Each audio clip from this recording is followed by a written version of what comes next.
Hello everyone, it is January 7th, 1942. We have another turn here of our focus-specific game played by Email versus Mevennos. And I think it's going to be an action-packed turn today. There's some surface task force coming in the Moluccas up here. We've got another surface task force up near Borneo.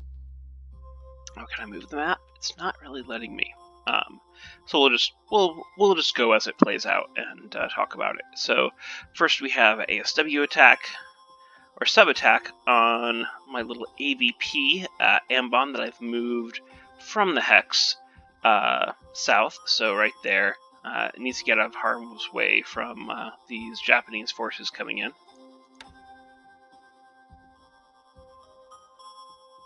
Oh my goodness. Okay, so I did not expect this. My naval search did not tell me. Wow, this is a large Japanese task force that I have now sent my allied task force in to their doom to fight. This is not going to go well for them. I imagine they'll all be wiped out. Very large surface task force here, though. We've got a pocket battleship, it looks like.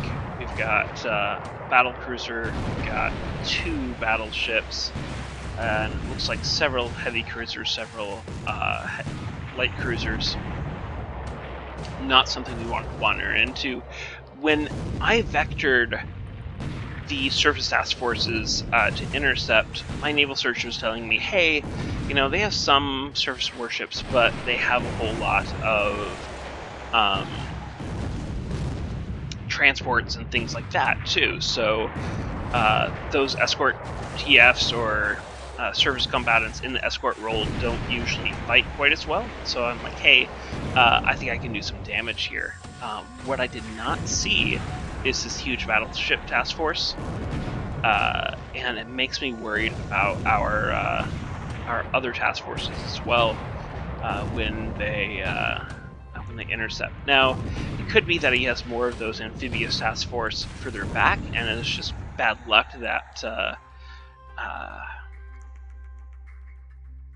I sent, or that this allied task force tangled with the surface combatant force and not one of the further back task forces. We'll see, though. I don't know. I don't trust anything that my naval search told me anymore. So we land a single shell hit on a heavy cruiser and in exchange lose the Marblehead. Not good, and this does not bode for the rest of the day. We'll see what happens. So I also have a little destroyer group. They run into the heavy cruiser Bandai, which for whatever reason is alone. That's strange. Maybe you want to do some deep raiding with it. I don't know. I usually like to have some escorts with my cruisers just in case of submarines.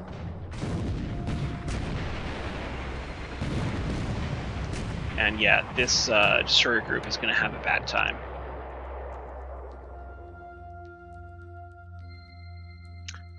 Destroyers like that, a group of them, great to get it among shipping, especially early game. At night, heavy cruiser is not something they want to fight. I'm doing a little night bombing of this hex south of Rahang. Pestenulok, maybe? I don't know how to pronounce it, but I do very minimal damage here. My recon was showing quite a few Japanese fighters in this hex, and so I kind of wanted to preemptively try to damage the airfield and then maybe do some sweeps during the day and try to degrade his fighters enough that I could actually do some daytime bombing and just shut down that airfield so it doesn't threaten Rangoon. Looks like we're on to the daytime. Another sub attack here, this time one of my subs going after a sub chaser. One of my French subs getting spotted by a sub chaser. And here we have one of my other surface task forces in the DEI actually makes contact with one of these invasion groups. It looks to be very well escorted, though. We've got a heavy cruiser here, a light cruiser here. 1, 2, 3, 4, 5, 6, 7, 8, maybe 9 destroyers. Maybe more than that, these down here. Move some escorts down here. So, in any case, they've probably bit off a little bit more than they can chew. It's a shame. It does look like we score some hits on some of his ships as well, which is good. Let's see how this plays out.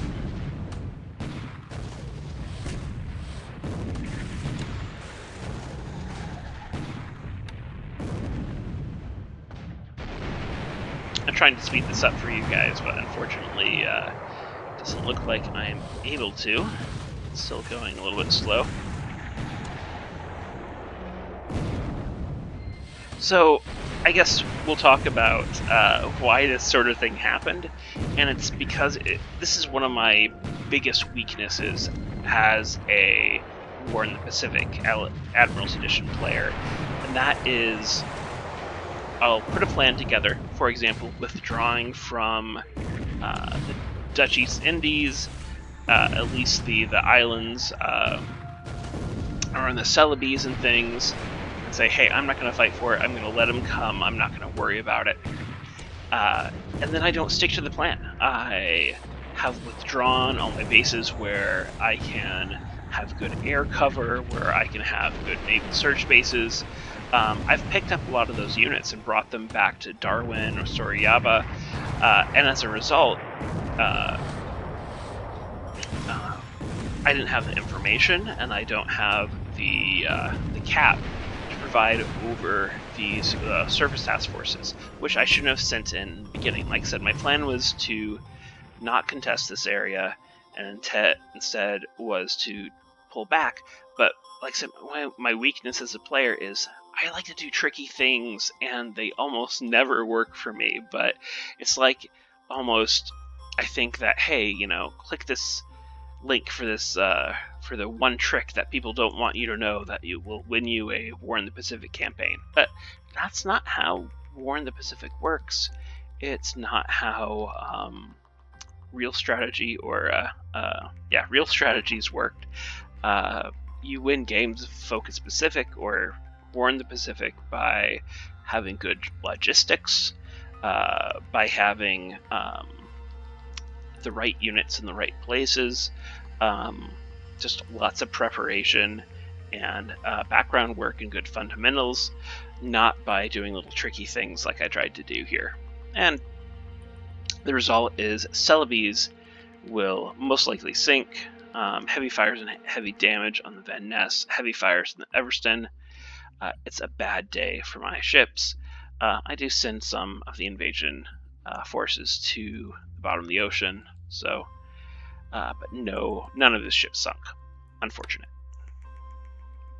One of my destroyer groups that I had in this area, it looks like it's tangling with a TB group of his.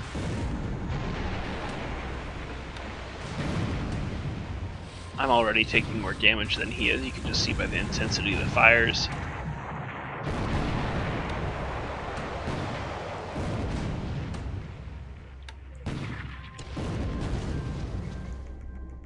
Yeah, I take 3 shell hits, he takes 1. I would have liked to see those destroyers perform better, especially during daytime combat.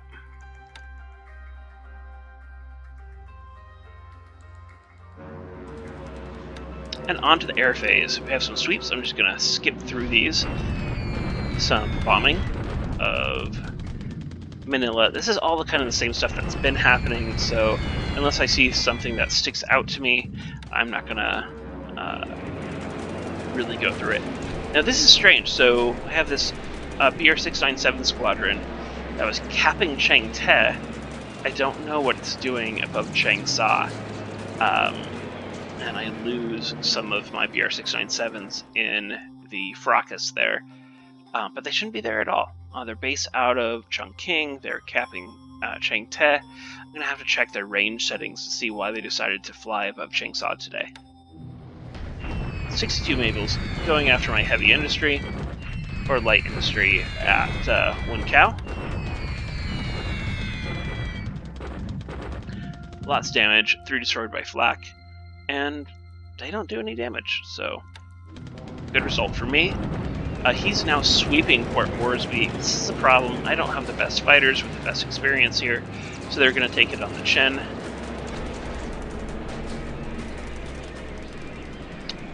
Take out 1 to 0 compared to 2 of my planes. Large bombing run coming in over Cyan.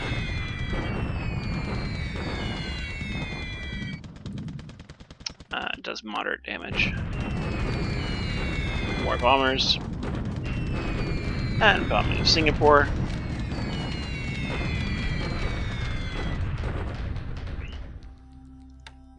Again, moderate damage. And Queen Challen. Sweeps over Cyan, a couple of them. And bombing of Cyan.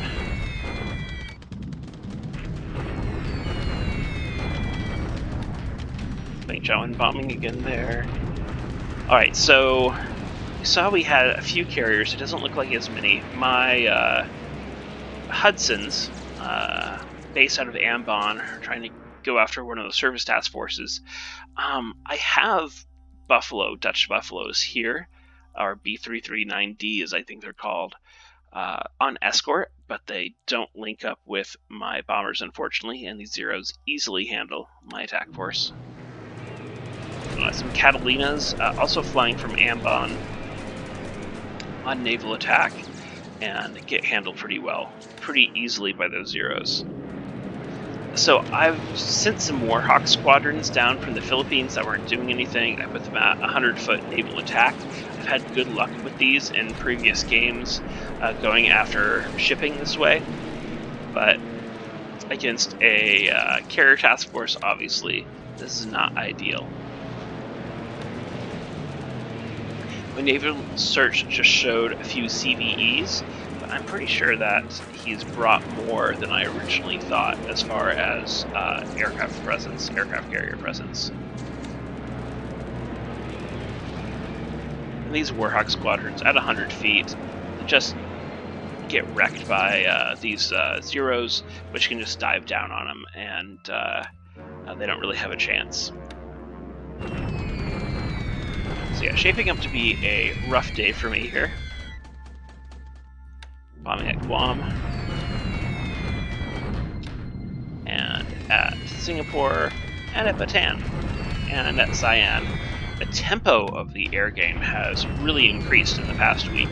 The last half of December, it had gone really, really slow. And man, he has ramped it up considerably with hundreds of bombers flying missions today.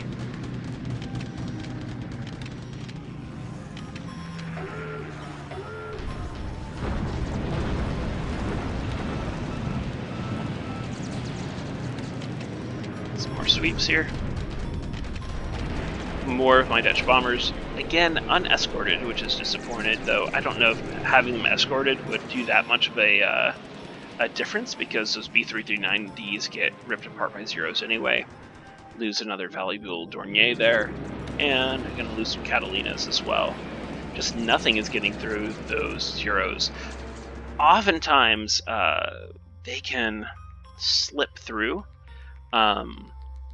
at low altitude beneath the cap and get among that shipping. That's definitely not happening this time. 41 ground losses. That's just because this must have been after the TF that we did damage, and so having the air raid happens hurts with the damage control and ability to control fires and things like that. So I do have some heavy bombers flying from Sorayaba. Oh, we have a full-fledged carrier task force here, much further. So the rest of the TFs are here. This is much further west than I expected it. That could be bad, because if you can see, I have 2 surface task forces here.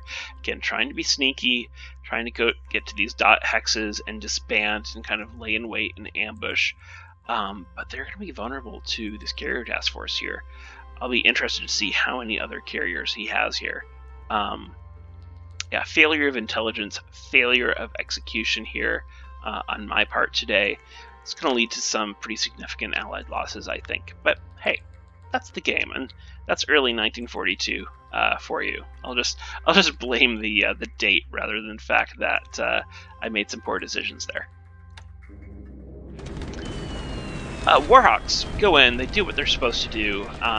This little task force doesn't have cover, and I put a bomb in one of these torpedo boats. Would have liked to see more of that, but can't do that when you have Zeros diving on you. Okay. Vortex from Clarkfield. Very long phase today. Okay, so this is what I was afraid was going to happen. Cates came in from this task force, put a torpedo in the Boise, which is really sad.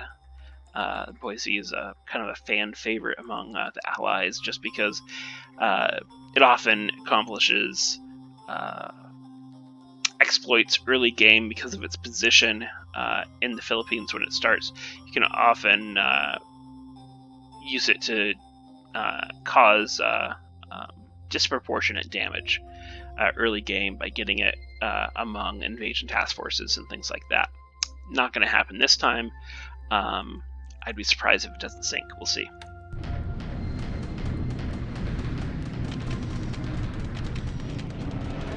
So here, my Cap is flying at least from Ambon. It looks like he's attacking one of my task forces down here.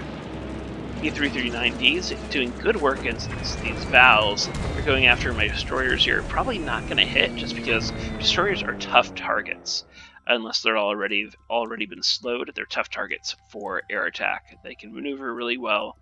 And yeah, he loses 5 Vals and a 0.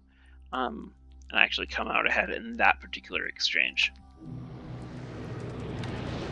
More Liberators going in. CVE here too. So this is not the KB. It is like the KB2 or some other bastardization like that.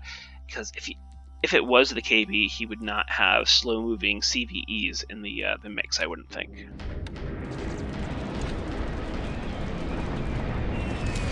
Again, going after some carriers and not able to.